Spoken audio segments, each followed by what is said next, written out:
Have you ever wondered how trains climb up and descend hills? Vertical alignment is the answer, and understanding it is essential for railway engineers. Hello, and welcome to my channel, The P-Way Engineer, where we explore the world of railway engineering. In this video, we'll be discussing the vertical alignment of railways, its importance, and how it's designed. So let's get started.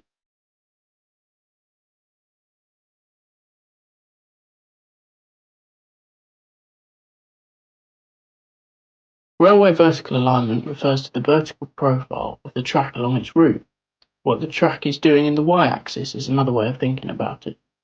The world is not flat. It includes hills and valleys of varying sizes. Even when it appears flat, it could be sloping very gently. Ideally, as engineers, we would want the railway to be level along its entire length, but this isn't always feasible. Think of all the tunnels that it would need, for example. So we have no option but to embrace the slopes and create designs that are optimised as possible. The vertical alignment of the track is a series of constant gradients, varying steepness, joined together by vertical curves. The design of the vertical alignment must also take into account other factors such as the locations of bridges, tunnels, and track assets such as junctions and stations. So let's get on to the importance of vertical alignment. Proper railway vertical alignment is crucial for ensuring the safety, efficiency, and cost effectiveness of railway operations. A well-designed alignment can improve the performance of a train by lowering the amount of engine power they need to use to get up slopes, give a comfortable ride for passengers, and reduce the wear and tear on track. The design of vertical curves that link the two gradients is the key area, as the forces on the train are changing during these. A well-designed vertical curve limits the vertical acceleration felt by the passengers. It's not a roller coaster after all. It also limits the unloading of the wheels of the train. Think of going over the crest of the hill in your car.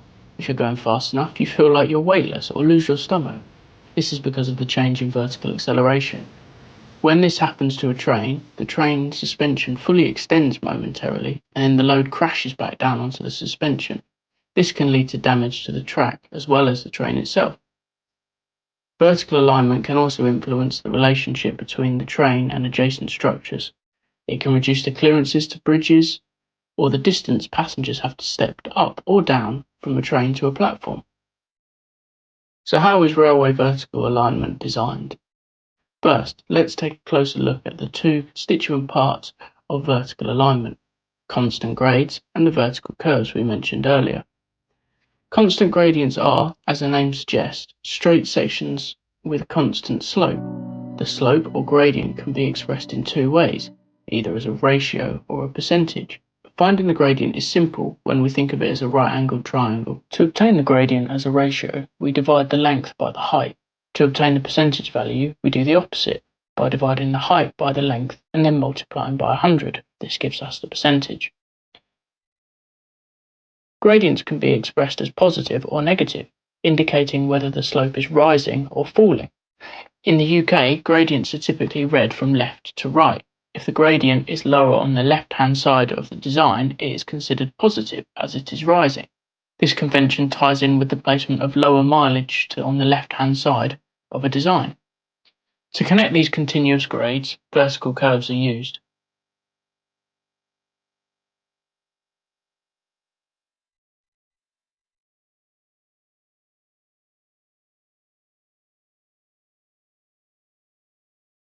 These curves come in two orientations, known as sags and hogs. Sags are the valley between two grades and are convex in shape, while hogs are the peak and are concave in shape.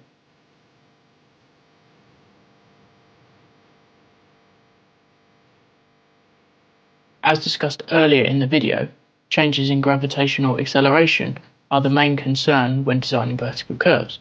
For this reason, percentage of g, where g is gravity, is used as a check, with curves aiming to achieve values between 2.25 and 4.25. Track engineers are concerned with two variables when it comes to vertical curves: the radius of the curve and its length.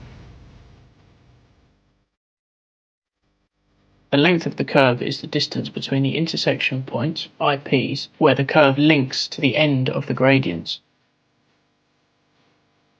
The radius gives the sharpness of the curve, something to bear in mind when thinking of passenger comfort. How vertical alignment looks is very dependent on the topographical nature of the surrounding area and the works that have already taken place. When renewing track, the existing alignment can be reviewed and optimised, but ultimately it must connect into the non-renewed track at either end. These areas are known as tie-ins. There is also likely to be other considerations that will limit design choices, such as structures or overhead lines. In contrast, in new railway construction, designers can optimise the route from the outset by avoiding major vertical features like hills, and use civil engineering techniques such as cuttings or embankments to optimise. Let's look at the maths that's used when designing a vertical curve. The easiest way to do this is to look at a worked example. Here we are, looking to design a hog vertical curve between two gradients. G1 is a positive rising gradient that starts at level 99.106 metres and finishes at 100.987 metres, where it meets G2. G2 is a falling gradient, so negative, that ends at 99.951 metres. When looking at a survey, the section of track will be measured out from a datum. This will then give distance points throughout the site that can then be referenced for horizontal measurements, often known as chainages. I've added these at the bottom of our diagram here. In our example, these will be our L values at the bottom of our right angled triangle. Let's start by working out our two gradients in percentages. Percentages are used in calculations as opposed to ratios, so if you've been given them in a ratio, remember to convert them first. G1 equals the difference in height from the start of the grade to the end, which is 100.987 minus 99.106 divided by the change in horizontal distance. This will be 150 minus 25. To get a percentage, this is all then multiplied by 100. This gives a gradient of 1.5048%. Let's repeat this for G2. This gives us a gradient of 0.8288%, but remember that this is a falling gradient, so it will be negative. Now we get into designing the vertical curve that you can see has been drawn on this diagram. Next we introduce our equation to determine the ideal radius. R equals V squared over 491F. In this equation, R is the radius in kilometres, V is the line speed in miles per hour, and F is the percentage of G. The percentage of G, as we spoke about earlier in this video, is the key variable for controlling the comfort of passengers and the loading and unloading of train suspension. In the UK, the normal or desired value is 2.25. For this example, we'll be taking our line speed as 50 miles an hour. Let's plug all of these values into the equation to find our curve radius. That gives us a radius of 2.26 kilometres, so we'll say 2.3. So we have our radius. What about the length of our curve? The next equation sees us solving for L, our curve length. L equals the radius times G divided by 100. For this equation, L is in metres. G is the difference between our two gradients. So again, putting all those numbers into the equation gives us what is shown on the screen now. And solving it gives us a length of 53.673 metres. Now while these are the ideal numbers for this vertical curve, the designer may be constrained and only be able to pick a curve of a set length. It's also very normal to choose a curve length that is a round number, so 25, 30 or 40 metres for example. Always remember that the minimum for the UK railway is 25 metres. Using our equation L equals R times G over 100, we can rearrange it to solve for R. Let's say, for our example, we need the curve to be 40 metres long. Putting all these numbers in, this gives us a radius of 1,715 metres. We can then check the percentage of G for this by solving for F in the other previous equation. This comes out as 2.96%, which is within the range of 2.25 to 4.25% that is deemed acceptable on the UK railway. I'd love to hear your comments how vertical design is done in different countries and what the design criteria that you guys use. So let's bring this home, guys. You can now appreciate how vertical alignment is important for the safety, comfort and efficiency of the running railway. You do not want a heavy freight train stuck at the bottom of a gradient. It hasn't got enough power to get up. You know that the vertical alignment is made up of constant gradients linked by vertical curves.